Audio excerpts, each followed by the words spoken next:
Friends, let us discuss Indian polity and the constitution. So before getting into the topic, know the marks from this topic as per our examination is considered. So from this topic, we'll be getting nearly 5 marks in the exam. It's a minimum of 5 marks and a maximum of 8 marks also you can expect in the exam. And this topic is very easy, not so difficult, but only thing is you need to pay attention to the topic. So we'll be discussing all the contents of the topic, and we'll be discussing the previous year asked questions also, so that you'll be having an idea of the topic. Yeah, friends. So before discussing all those things, let us get into the topic and try to know the meaning of the polity. The word polity means the form of the government in the country. Simply the form of the government in the country. What kind of form of government is present in the country is called polity. That's it, not more than that. And to function any government, any government to function, it has three wings. The first one is like the three wings are one is legislature, and second one is executive, and third one is judiciary, friends. So what is the meaning of legislature? Legislature means it is the elected members of the elected members, that is MLAs, MPs, and etc. kind of things. And who is the executive? Executive is the council of ministers, like a prime minister, like a home minister, HRD minister, etc. And judiciary, it is the law and the court. Like you know that judiciary is nothing but law and it's nothing but court. Okay, so we know that the country is having that any government to function, it must have legislature, executive, and judiciary. Now, what is the thing that describes all these three things? What is the thing that describes the functions of all these things? What are the functions of legislature? What are the functions of executive? What are the functions of judiciary? In order to know all these things, so we need to know that which describes above three wings. So the thing which describes above three things is constitution. So now we know about we will know about the constitution. So what is constitution? So as per Indian constitution is considered, it is the supreme law of the country. So it means nothing is above the constitution. If constitution says something, then it is bounded by all the people.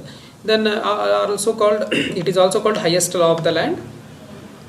And if you directly get into the meaning of the constitution, it is nothing but the fundamental principles. It's a body of fundamental principles, like it's a book of fundamental principles, according to which a state is constituted and governed.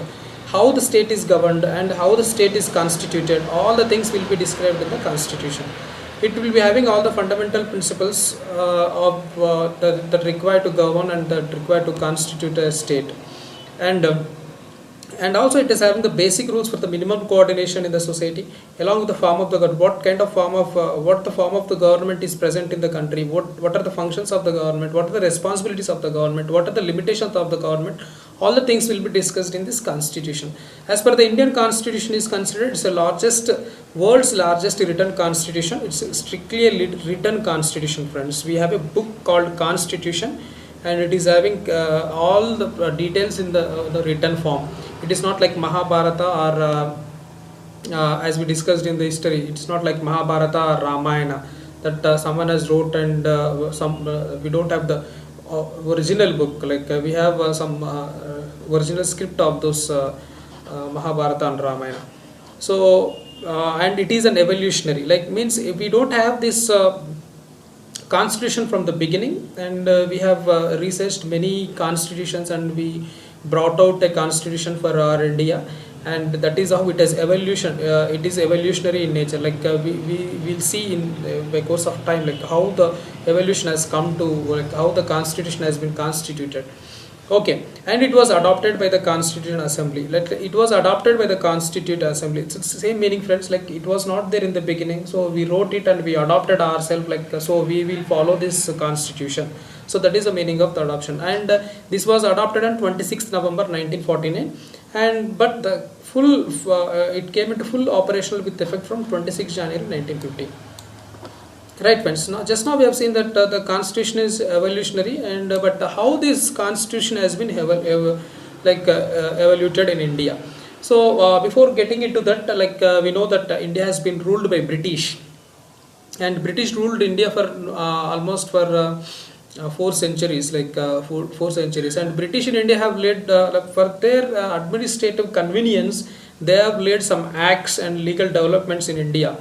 for the convenient, where they're convenient. These become the direct sources of Indian constitution. So when our constitution makers thought of having a constitution, like previously that prior to that Britisher have laid some acts and they have brought some administrative reforms and administrative developments to India. Based on that things, that constitution has been framed. So in such a way, in those development, the first thing we'll discuss is Government of India Act. There are many, but we'll discuss only important things here. So what are the provisions in Government of India Act? So in 1919, so the main provision is it introduced the concept of bicameralism in India and with the direct elections in the country. What is the meaning of bicameralism? Means it is having to, now you can see in our parliament that we are having an upper house and a lower house. Means a Rajya Sabha and a Lok Sabha. That concept was introduced in Government of India Act in 1990. An upper house, that is nothing but Council of State, we'll say, and it's now we say Rajya Sabha, and the lower house, that is called Legislative Assembly, now we say it is a Lok Sabha. And also it provided the direct elections in the country. And if you go to the second topic, and the most important thing, it has provided the establishment of Public Service Commission. So it gave the concept of Public Service Commission. So based on this act, and in 1926 the Public Service Commission was set up in India for recruiting civil servants. So this was a question asked in previous exam, friends. Please remember this thing. Yeah, whenever a government forms some act or some committee or etc. kind of things, what it does is, once you get the report, once you pass the act, and after some years they'll pass a committee. They set up a committee or a commission to review the performance of the act. In the same way, Simon Commission was appointed to review the performance of Government of India Act 1919.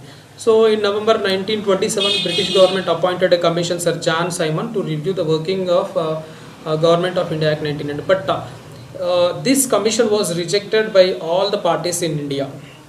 The only reason is that the commission, all the members of the commission were British. None from India was included in the commission.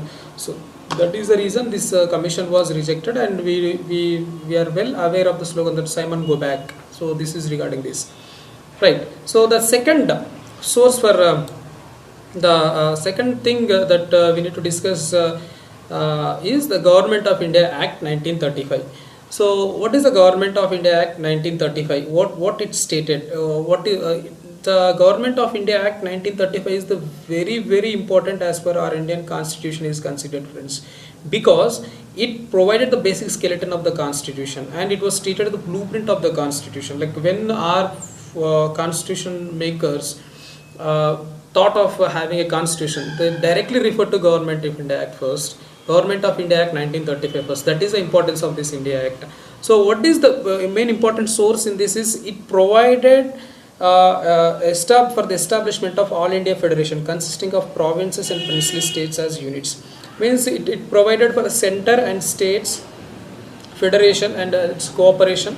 Federation means having a center, two types of governments in the center and the state, both mutually will be supported. So that is what federation means. Like this Government of India Act 1935 has provided the establishment of that All India Federation.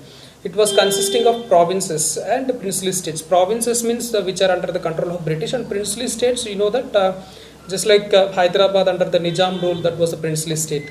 That is how. And also this act divided the legislative powers between the center and the units. So it has given the powers were divided. Earlier the powers are all with the center. Now it was divided. Some powers were given to the states, that is nothing but units like provinces and princely states, and provided the office of the governor and emergency powers. So some reforms that office of a governor post was provided here. And the third thing we need to discuss is, this is very important, the Indian Independence Act. Don't confuse government, don't say that it is a Government of India Act 1947. It's Indian Independence Act. So if it starts with Government of India, so that means it is enacted by Britishers. If it starts with India, then it is enacted by Indians. It's a simple difference you need to remember, friends. The Indian Independence Act 1947. So what is the importance? This is what because of with which we got or independence, means it officially ended the British rule in India and declared India as an independent and sovereign state from August 15, 1947. So because of this act, that India has been India has become independent, and sovereign statements, it's not influenced by any external force, so it can have its own government. So that is the meaning of sovereign. And it provides the partition of India. Like we know that before the independence, that day before the independence, that India got partition. So that partition details were mentioned in this act. And one more important thing we need to remember here is that the partition plan was given by Lord Mountbatten, and hence the plan is called as he has given, Lord Mountbatten has given this plan, so this plan is called Mountbatten plan. This is one more question asked in SSCGL, friends. So he was the first, like after this, once the government has once the India got as independence, he became the first Governor General for the new dominion of India. It's only India, it's clearly India, not including of any Pakistan states. So and Jawaharlal Nehru became the first Prime Minister of India. So this act granted freedom to the Indian princely states, and one more important provision it has provided is, like we have discussed, that Indian princely states. So for this Indian princely states, this act has given some freedom. Either they can join India or they can join Pakistan, or they can join, they can be free also. So that we know that important episode of Nizam, like in Hyderabad state. In Hyderabad state, he has taken the advantage of this provision, and he thought of joining Hyderabad into the Pakistan. You can imagine the toughest situation at that time. So because of that provision, friends, so these three things has formed the basis for the constitution. So evolution of the constitution, and with this evolution of the constitution, so our constitution has been framed. But how the constitution will be framed, how the constitution was framed, we'll discuss now. The formation of the Constitution Assembly for making the constitution. First, if you want to make any constitution, if you want to write any script, if you want to write anything, you need to have the basic skeleton. So we already got the basic skeleton from 1935. That's okay. So we need to have some people, like you need to have some group of people, a committee of people. So that is the committee of the people. The group of people is called Constituent Assembly. So constitute, wherever you listen a word called Constituent Assembly, means it's a group of persons who work collectively to frame the constitution of the country. So that is what the meaning of the Constitution Assembly. So when this Constitution Assembly concept was came into picture in India, so in 1930, first time that M.N. Roy is the person who gave the idea of the Constituent Assembly to frame separate constitution for India. So he demanded separate constitution for India, and he also said that we need to have a separate constituent assembly to frame the constitution. So in 1935 is the first thing. In the same 1935, the first official demand. So he gave the idea, and the official demand by the Indian National Congress for the Constitutional Assembly, Constituent Assembly was given in 1935. And in 1939, Jawaharlal Nehru declared that the Constitution of India will be framed and elected Constituent Assembly by elected Constituent Assembly without external interference. So he said that we'll be having our own constitutional assembly, and no one need to interfere in that Constitution Assembly. And then what the British government did by these demands, so they accepted it, and they supported us in the following way. Like they supported means they gave an August offer. Like in the month of August in 1940, they gave an offer. In principle, they said that okay, we'll be forming a constitutional assembly, but it was not accepted. And the second one is Cripps plan. In 1942, again they said that we have another plan that was given by Stafford Cripps, Sir Stafford Cripps in 1942, and he had a proposal to be adopted after that. He had a proposal, and that is to be adopted by after the Second World, because at 1942 it was the time when Second World War is happening. But this idea of Stafford Cripps was rejected by Muslim League. They said that we want a separate state with separate constitutional assembly. So they had an idea of a separate state by that time. So finally, then what happened? So last thing, that was cabinet mission. In 1946, cabinet mission was formed. It is consisting of Lord Pethick Lawrence and Stafford Cripps and A.V. Alexander. So, and this cabinet mission has rejected the claim for two separate constituent assemblies. They said that no, it is not possible to have two constituent assemblies. Go for single constituent assembly, and they gave a plan how to go for it. So that Muslim League, they don't have any option, they need to accept it. So more or less they accepted the Muslim League, this plan. Then what happened? So composition of constituent assembly. So cabinet mission has given that under the guidance of these three people, Lord Pethick Lawrence and Stafford Cripps and A.V. Alexander. So they said that go for like constitutional assembly. So how this constituent assembly composition is there, we need to see now. As per the scheme formulated by the cabinet mission, the Constituent Assembly was constituted in November 1946. It was constituted in November 46. So with how many members? The total representatives. They said that the total representatives are going to be 389. So see friends, now this India partition as India was not partitioned by that time. So when this plan was given. So the representatives were to be 389. Out of this 389, 296 are to be from the British India, means under the control of British India states, and 93 were to be allotted to princely states. There were princely states. They were 93. Then 93 seats were to be allotted to princely state. This is the idea given by the cabinet mission. And in this, out of 296, so what happened is they said that the out of 296 seats allotted to British India. This 296 seats allotted to British India, 292 are to be elected from the governor provinces. There are two kinds of states. One is governed by the governors and one is governed by the chief commissioner provinces. There are 4 chief commissioner provinces. So 4 seats were given to chief commissioner provinces and 292 were given to governor provinces. And out of the 93 seats given to the princely states, and these 93 states have to be nominate a person. That nomination has to be done by the head of the princely states. Thus the Constitution Assembly is partly elected. So it's clearly seen that by these two provisions, like one is to be, some people are to be nominated, some people are to be elected. So we can clearly see that this Constitution Assembly is partly elected and partly nominated body. So fine. Now the representation is decided. Who became the members? So the election for this Constitution Assembly was held in July-August 1946. So the election was held, and what is the result of the election? 208 seats won by the Congress and 73 seats won by the Muslim League.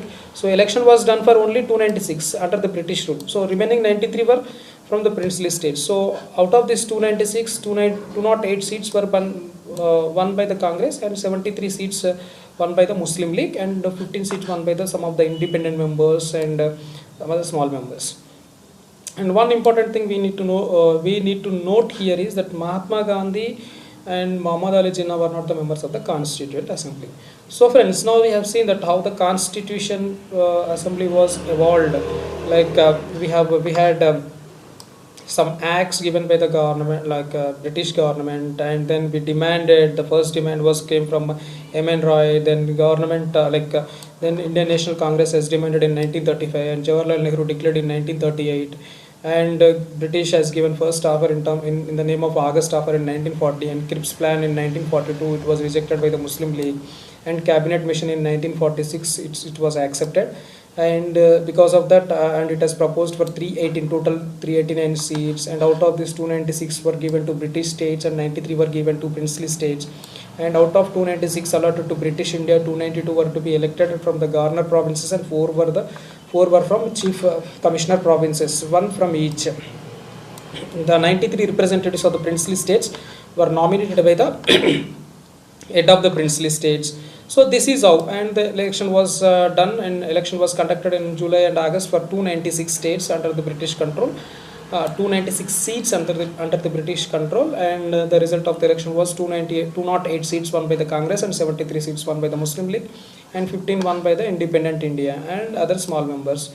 And Muhammad Ali Jinnah and these were not included in the Constituent Assembly. Okay, now the Constituent Assembly was formed. Then what happened next? So if you want to see what happened next and then how the constitution formed, let's go through the next video. So we'll be discussing the things in the next.